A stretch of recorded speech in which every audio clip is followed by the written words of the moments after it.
আপনার লাগেনি তো?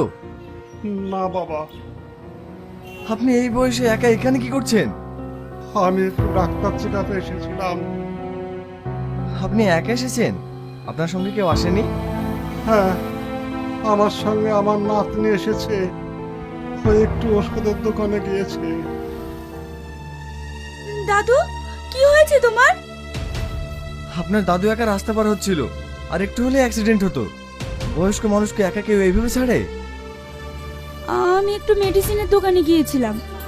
দাদু, আমি তোমাকে ওখানে দাঁড়িয়ে থাকতে বললাম না? এই মানুষটা না থাকলে আপনার দাদুর একটা বড় অ্যাক্সিডেন্ট হয়ে যেত। আমার দাদুকে বাঁচানোর জন্য আপনাকে অনেক ধন্যবাদ। এতে আবার ধন্যবাদ দেওয়ার কি আছে? একজন মানুষ হয়ে আরেকজন মানুষের বিপদে যদি সাহায্য করতে না পারি, তাহলে আবার মানুষ হলাম কি করে? আপনি তো খুব সুন্দর কথা বলেন।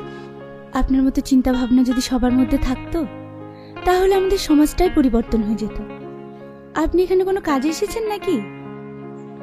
না না, আমার বাড়ি পলাশী।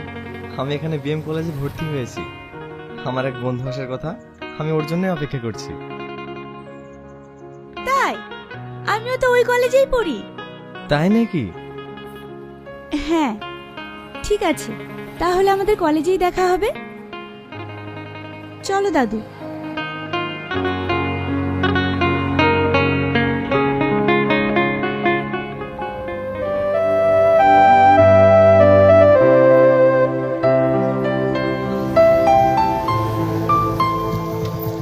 সরি রে, আমার আসতে একটু লেট হয়ে গেল।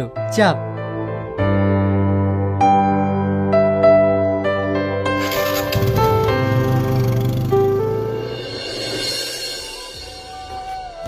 মা, মা, দেখো আমি কাকে নিয়ে এসেছি।